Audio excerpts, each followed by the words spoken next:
Bereshit chapter 22. After these things God tested Abraham. He said to him, Abraham, and he answered, Here I am. He said, Take your son, your only son whom you love, Yitzhak, and go to the land of Moriah. There you are to offer him as a burnt offering on a mountain that I will point out to you. Abraham got up early in the morning, saddled his donkey, and took 2 of his young men with him, together with Yitzhak his son. He cut the wood for the burnt offering, departed, and went toward the place God had told him about.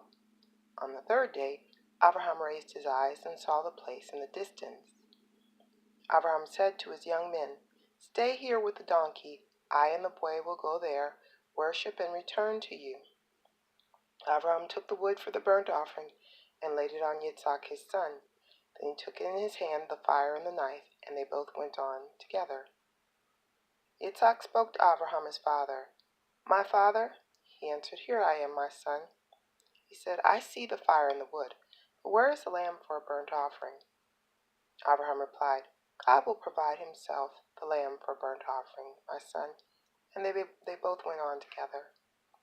They came to the place God had told him about, and Abraham built the altar there, set the wood in order, bound Yitzhak his son, and laid him on the altar, on the wood. Then Abraham put out his hand and took the knife to kill his son. But the angel of Yehovah called to him out of heaven, Abraham, Abraham! He answered, Here I am. He said, Don't lay your hand on the boy. Don't do anything to him. For now I know that you are a man who fears God, because you have not withheld your son, your only son, from me. Abraham raised his eyes and looked, and there behind him was a ram caught in the bushes by its horns. Abraham went and took the ram and offered it up as a burnt offering in place of his son. Abraham called the place Yehovah Yireh.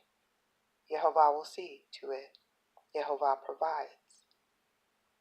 As it is said to this day, on the mountain Yehovah is seen. The angel of Yehovah called to Abraham a second time out of heaven. He said, I have sworn by myself, says Yehovah, that because you have done this, because you haven't withheld your son, your only son, I will most certainly bless you, and I will most certainly increase your descendants to as many as there are stars in the sky or grains of sand on the seashore. Your descendants will possess the cities of their enemies, and by your descendants all the nations of the earth will be blessed, because you obeyed my order. So Abraham returned to his young men. They got up and went together to Beersheba, and Abraham settled in Beersheba. Afterwards Abraham was told, Milcah too has borne children to your brother Nahor. Uz his firstborn, Buz his brother, Kemuel the father of Aram, Kesed, Hasso, Pildash, Yidlaf, and Betuel. Betuel fathered Rivkah. These 8 Milcah bore to Nahor, Abraham's brother. His concubine, whose name was Reumah, bore children also, Tivach, Gachem, Tachash, and Maacah.